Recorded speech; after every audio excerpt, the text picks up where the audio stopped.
Ons lees die oordenking vir die 13de Desember uit die Here is my herder met die vriendelike vergunning van Lizet Marie. Die opskrif by vandag se gedeelte is woestynstilte.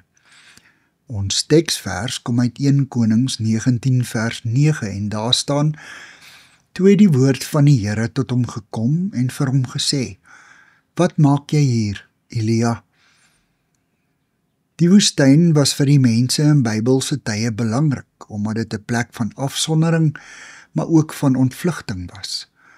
Dikwels gebeur dit dat 'n kind van God na 'n bergtop ervaring geestelik gedreineer is. Elia het woestyn ingevlug nadat God sy offerande en nie die van die Baal-profete nie aanvaar het.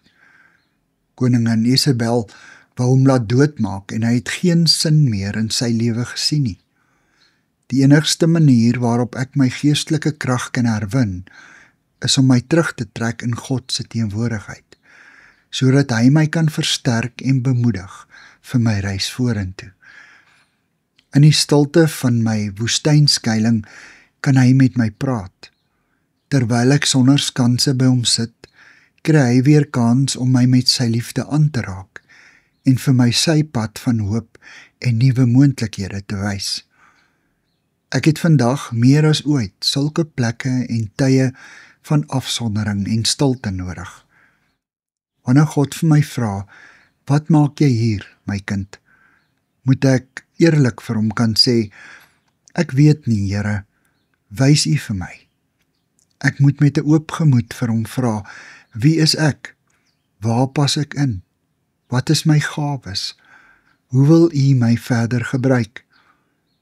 Woestyntye help ons om weer onsself te ontdek en terug te keer na die stil kern van ons bestaan, God, en na dit wat hy vir ons in gedagte het. Here, help my om woestynstiltes in my lewe in te bou.